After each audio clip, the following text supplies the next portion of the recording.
જય જય જય હરિપ્રબોધન પરિવારની જય જય જય હરિપ્રબોધન યુવા મહોત્સવની જય જય જય.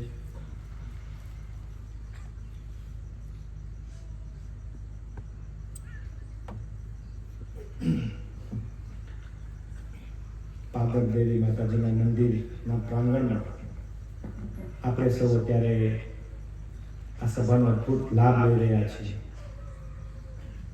અત્યારે માતાજીના હૈયાના વિશે પણ એવો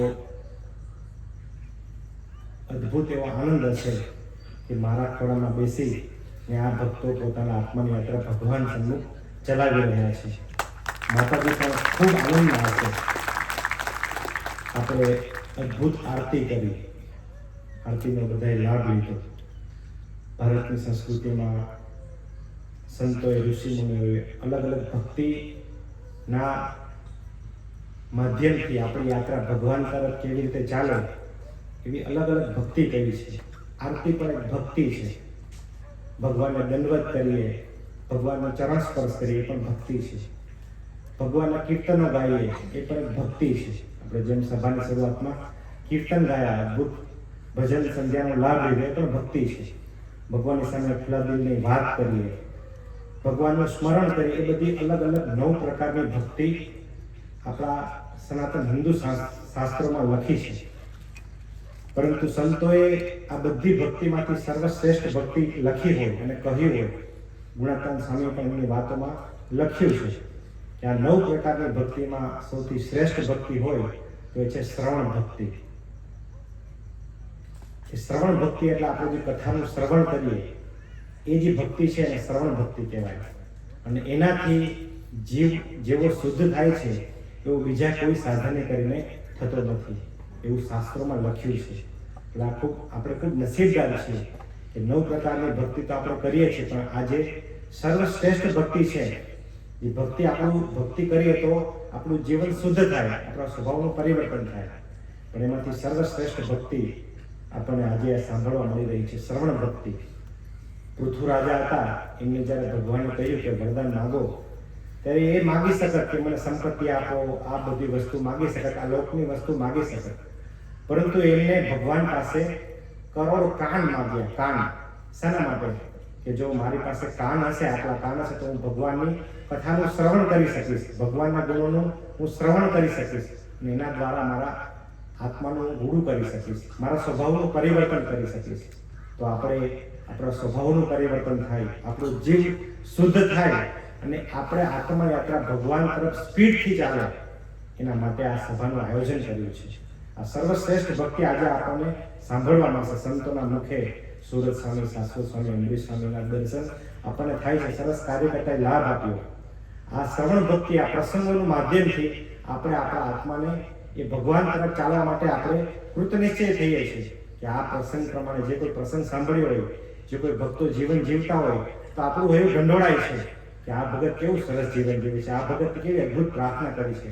અને જે હૈયું ઢંઢોળાય છે અને મનોમન આપણે સંકલ્પ કરીએ કે ના, મારે પણ આવું જીવન જીવવું છે, મારે પણ ભગવાનના ગમતામાં જીવન જીવવું છે, તો એના દ્વારા આપણી યાત્રા ભગવાન તરફ સ્પીડથી ચાલે. તો સભા તો આપણે ભરીએ છીએ, નાની સભા આપણે દર અઠવાડિયે ભરીએ છીએ, પણ આ જે સમયો છે હરિપ્રબોધન યુવા મહોત્સવ, એ આખા વર્ષમાં આપણે જેટલી સભા ભરી હોય, નાનો મોટો સત્સંગ કર્યો હોય, સંતોની વાતો સાંભળી હોય અને એ જે પુણ્ય મળે, આખા વર્ષનું પુણ્ય મળે, તો સ્વામીજી કહે છે કે આખા વર્ષની સભાનું પુણ્ય એ બરાબર છે આવા હરિપ્રબોધન યુવા મહોત્સવમાં આપણે 3 કલાક હાજરી આપીએ અને એ જે પુણ્ય મળે એ આખા વર્ષની સત્સંગનું પુણ્ય બરાબર 1 દિવસનો સમય હોય છે. આપણે સમયમાં સહભાગી થવા માટે જઈએ છીએ. 5 જાન્યુઆરીએ હરિપ્રસાદ સ્વામીજી મહારાજ દર વર્ષે જાન્યુઆરી મહિનાના પહેલા અઠવાડિયે આવી અદ્ભુત સમયનું આયોજન કરતા અને એ જ ગુરુ ભક્તિ અદા કરવા માટે પ્રબોધ સ્વામીજી પણ આ જાન્યુઆરી મહિનાના પ્રથમ વીકમાં, ગયા વખતે આપણે અમદાવાદની ધરતી પર યુવા મહોત્સવનું આયોજન કર્યું હતું, તો આ વખતે ભરૂચની ધરતી પર આવા અદ્ભુત યુવા મહોત્સવનું આયોજન કર્યું છે. અને એ સમયમાં જે કોઈ આવશે, પ્રબોધ સ્વામીજી એમને આશીર્વાદ આપ્યા કે સમયમાં જે કોઈ વ્યક્તિ આવશે એનો છેલ્લો જન્મ થઈ જશે. એ જ્યારે ધામમાં જશે ત્યારે એને યમદૂત તેડવા નહીં આવે પાડો લઈને, પરંતુ એને ભગવાન એના સંતો સાથે તેડવા આવશે. સમયમાં ભલે આપણે જે ભગવાનને માનતા હોય, ભગવાન સ્વામિનારાયણ માનતા હોય, ભગવાન શિવ શક્તિને માનતા હોય, ભગવાન શ્રી કૃષ્ણને માનતા હોય, જે કોઈ ભગવાનને માનતા હોય, પણ એવા આશીર્વાદ છે કે આ સમયમાં જે કોઈ આવશે ત્યારે અંત અવસ્થાએ એને ભગવાન દર્શન દઈને તેવડાવશે. એનો છેલ્લો જન્મ થઈ જશે, એના આત્માની યાત્રા ભગવાન તરફ સ્પીડથી ચાલુ થઈ જશે. આપણો ગમે તેવો સ્વભાવ હોય, આપણા ગમે તેવા દોષ હોય, પરંતુ આ સમયમાં આવશે ને ભગવાન આપણા દોષ સ્વભાવ તરફ નજર નહીં કરે, પરંતુ આપણા આત્માની યાત્રા ભગવાન તરફ સ્પીડથી ચાલુ કરી દેશે. આપણે ખૂબ નસીબદાર છીએ કે આપણા સમયમાં આવવાની તક મળશે. એવા હજારો યુવકો છે કે જે સમયમાં આવ્યા હોય અને હૃદયનું પરિવર્તન થઈ ગયું હોય, એવા હજારો યુવકો આજે આપણા સમાજમાં બેઠા છે અને જેનું જીવન પરિવર્તન થયું છે. વર્ષો પહેલા વિદ્યાનગરની ધરતી પર શોભાયાત્રા ચાલતી હતી. એ સૌથી પહેલા સમય હોય ત્યારે આપણી સંતો શોભાયાત્રા માર્ગમાં ચાલતી હતી અને એક વ્યક્તિ એવો હતો કે જે કુદ્રષ્ટિથી બધાને જોતો હતો, નેગેટિવ દ્રષ્ટિથી, ખરાબ દ્રષ્ટિથી બધાને જોતો હતો. અને એના ઘરમાં એનો સ્વભાવ હતો કે રોજ ઝઘડો કરે, એની વાઈફને ઉઠાડે, એના છોકરાને ઉઠાડે, દારૂ પીને આવે, ગાળો બોલે, એવું નિત્યક્રમ હતો એને. હાવ એનું જીવન તો પશુ જેવું હતું. પરંતુ એ જ્યારે વિદ્યાનગરની ધરતી પર એને ખબર પડી કે કોઈક સંતો જાય છે ને મોટો મહોત્સવ હતો, આત્મીય મહોત્સવ, ત્યારે સંતો પસાર થતા હતા, ભક્તો પસાર થતા હતા, અદ્ભુત એવા ભજનો ગવાતા હતા, સરસ ભક્તો ભક્તિ નૃત્ય કરતા હતા. તો એને જોયું, પહેલા તો નેગેટિવ દ્રષ્ટિથી જોયું એને કે આ બધા કેવા ભક્તો છે, આખું ખરાબ ભાવથી જોયું બધા ભક્તો સામે. પણ જેમ જેમ એ સમય એ શોભાયાત્રા ચાલતી ગઈ, એનું હૃદયનું પરિવર્તન થવા માંડ્યું. જે ભાવ એનો નેગેટિવ હતો, ખરાબ દ્રષ્ટિ હતી, તો ધીમે ધીમે દ્રષ્ટિ બદલાવા માંડી. 1 કલાક સુધી એ ભગત ઉભો રહ્યા હતો. એ વ્યક્તિ ઉભો રહી, જેમ જેમ ભક્તો પસાર થતા ગયા, એનું ભક્ત નૃત્ય જોતા ગયા, સંતો પસાર થતા, સંતો સ્વામિનારાયણ મહામંત્રની ધૂન લલકારતા હોય, અને છેલ્લે સ્વામીજીના દર્શન થયા, એના આંખમાંથી આંસુડાની ધાર વહેવા માંડી. એનું આખું હૃદય પરિવર્તન 1 કલાકની અંદર થઈ ગયું. અને એને થયું કે હું કેવો પશુ જેવો મારું જીવન જીવતો વ્યક્તિ અને આ ભગવાનના અર્થે જીવન જીવતા, નિર્વ્યસની, પવિત્ર, ધાર્મિક જીવન જીવતા કેવા ભક્તો, ક્યાં આ ભક્તોને ક્યાં મારું જીવન પશુ જેવું, દારૂ પીતો વ્યક્તિ, ગાળો બોલતો વ્યક્તિ, મારું કેવું જીવન છે, આ ભક્તોનું કેવું જીવન છે, ભગવાનના અર્થે ભગવાનના ગમતામાં કેવા સરસ જીવન જીવી રહ્યા છે. એનું હૈયું ઢંઢોળાયું, એને આંખમાંથી આંસુડાની ધાર વહેવા માંડી. અને જ્યારે આખી શોભાયાત્રા પૂરી થઈ, સ્વામીજીના દર્શન કર્યા, અને જ્યારે પછી તો રાત પડી ગઈ હતી, સભામાં પણ ભગત ગયો નહીં એ વ્યક્તિ. અને જ્યારે ઘરે પહોંચ્યો તો નૃત્યકર્મ પ્રમાણે એના વાઈફને ઉઠાડી. એટલે વાઈફ તો ડરવા માંડી કે પાછો આજે ઝઘડો કરશે. દીકરાઓ પણ ડરવા માંડ્યા કે પાછો કંઈક પપ્પા પીને આવ્યા હશે તો મારશે, ઝઘડો કરશે, ગાળો બોલશે. પરંતુ એ ભાઈનું હૃદય પરિવર્તન ત્યારે થઈ ગયું હતું. અને એના વાઈફને ઉઠાડી, દીકરાને ઉઠાડીને એક જ વાત કહી કે હું રોજ તમને ઉઠાડતો હતો, રોજ ઝઘડો કરતો હતો, પરંતુ આજે મેં એક શોભાયાત્રાના દર્શન કર્યા ને, તો આજે મેં તમને ઉઠાડ્યા છે ઝઘડો કરવા માટે નહીં, પણ તમારા સૌની માફી માંગવા મેં તમને આજે ઉઠાડ્યા છે. અને એ ભગતે, એ વ્યક્તિ એના વાઈફની માફી માંગી, દીકરા દીકરીની માફી માંગી કે આજ પછી હું ક્યારેય ઘરમાં ઝઘડો નહીં કરું, ક્યારેય દારૂ નહીં પીવું અને ક્યારેય ગાળો નહીં બોલું. અત્યાર સુધી મારાથી એવું ખરાબ વર્તન થઈ ગયું છે, તો આજે તમે મને માફ કરજો એમ. તો માત્ર 1 કલાકની શોભાયાત્રા જોઈ, હજી તો સભામાં પણ ગયા નહોતા, 1 કલાકની શોભાયાત્રા જોઈ તો કેવું હૃદય પરિવર્તન થઈ ગયું.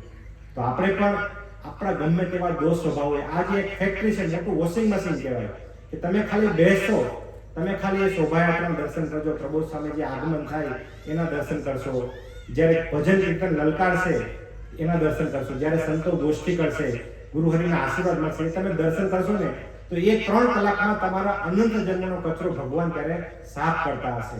એટલે આપણું હૈયું કેટલું શુદ્ધ અને પવિત્ર થઈ જશે એની આપણે પણ કલ્પના નહીં કરી હોય. બાકી આવા મહોત્સવમાં આપણે જવું હોય ને તો લાખો રૂપિયા ભરીએ તો પણ આવા મહોત્સવના દર્શન ન થાય. અને ફ્રીમાં આપણને ભગવાનની કૃપાથી, ભગવાનની દ્રષ્ટિ આપણી પર પડી ગઈ તો આપણે આ સમયમાં આવવાનું મન થાય. અત્યારે તમને લોકો પૂછે કે સમયમાં આવું છે તો આપણે પૂછીએ કેટલી ફી થશે, બસનું ભાડું કેટલું થશે, બધું પૂછીએ. પરંતુ તમને કોઈ પૂછે કે આપણે પુષ્પા 2 મૂવી જોવા જવું છે તો કે હું તને જોવા લઈ જાઉં, કે કેટલા પૈસા છે હું તને આપું એમ. તે પુષ્પા 2માં તો જેવા મૂવી જોઈએ તો આપણી યાત્રા અધોગતિ તરફ થાય. અત્યારના સિનેમામાં એવા ઘણા બધા મૂવી એવા આવતા હોય, વલ્ગર મૂવી હોય, એ આપણા આત્માની યાત્રા અધોગતિ તરફ લઈ જાય. અને એક બાજુ અત્યારે પુષ્પા 2 મૂવી કરોડો રૂપિયા કમાય છે, અઠવાડિયામાં તો 500,000 કરોડ સુધી પહોંચી ગઈ. અને આવા સમયમાં પણ એવા કરોડ રૂપિયાનો ખર્ચ થતો હશે તો પેલા કરોડ રૂપિયા, 1000 કરોડ રૂપિયા એ વ્યક્તિના આત્માની યાત્રા અધોગતિ તરફ લઈ જાય. અને અહીંયા સમયમાં આપણે ખર્ચો કરીએ છીએ એ આપણા આત્માની યાત્રા એક નહીં આવા હજારો ભક્તોની આત્મયાત્રા ભગવાન તરફ સન્મુખ ચલાવી દે, સ્પીડથી ચલાવી દે. ગમે તેવા કુસંસ્કારો હોય, ગમે તેવા ખરાબ સ્વભાવ હોય, એની પૂર્ણાહુતિ કરી દે.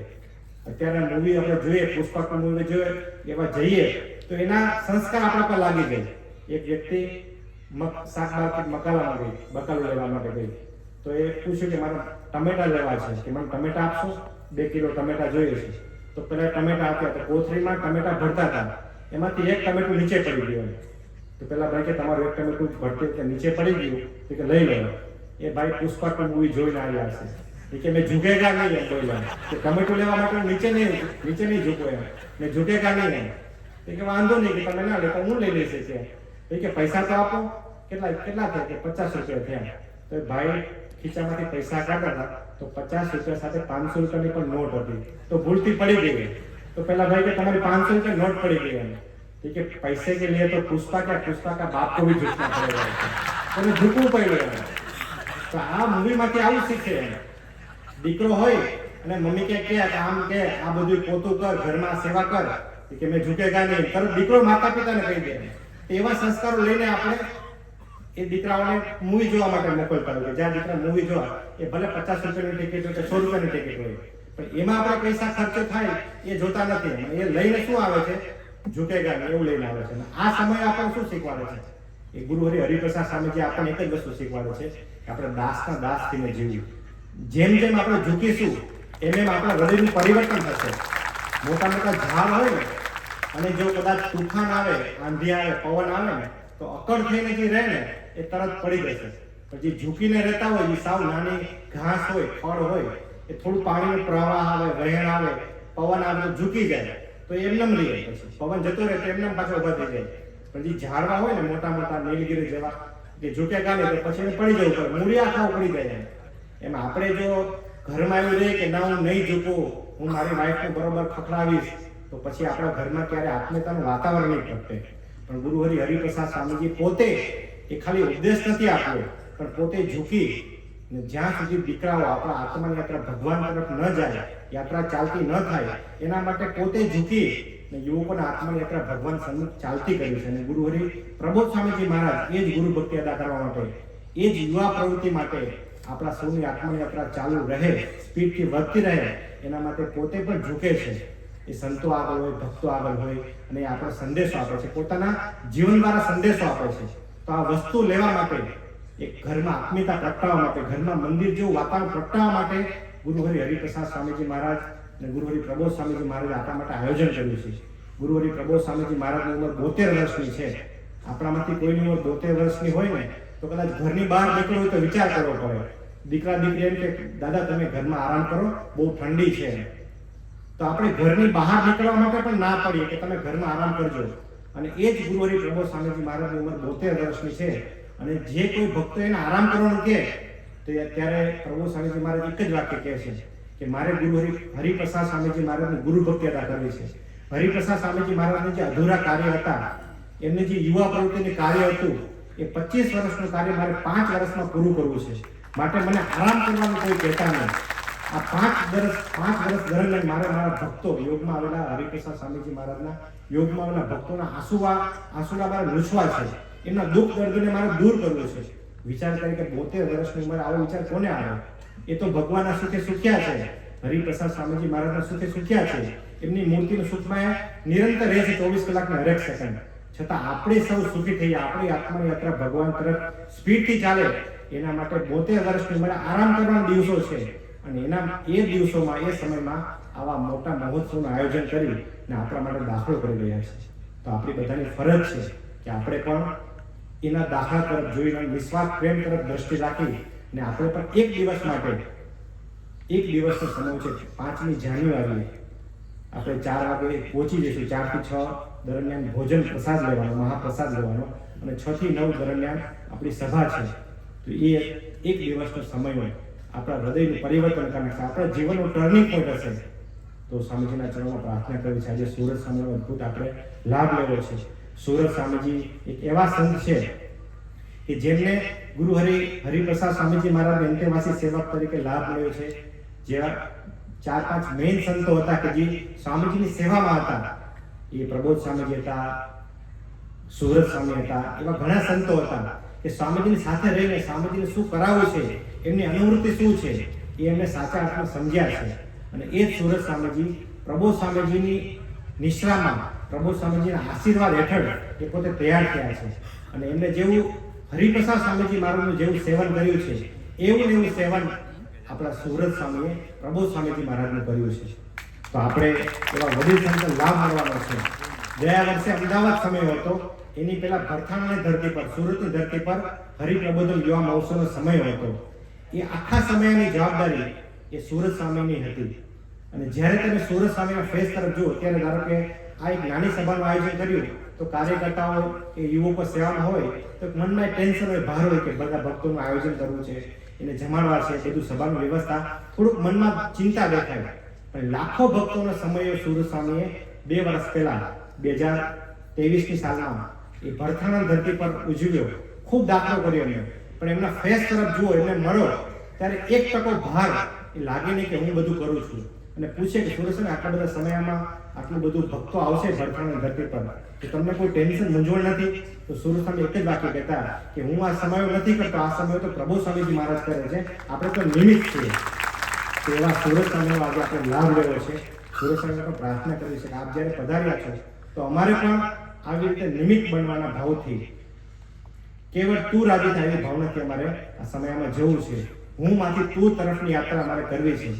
એમની પ્રભુ સ્વામીજી નિહાળવાની દ્રષ્ટિ, ગુરુહરિ હરિપ્રસાદ સ્વામીજી મહારાજના નિહાળવાની દ્રષ્ટિ એ અજોડ છે. તો એવા સંતનો આજે આપણે લાભ મળશે, આપણે ખૂબ લાભ લેવો છે.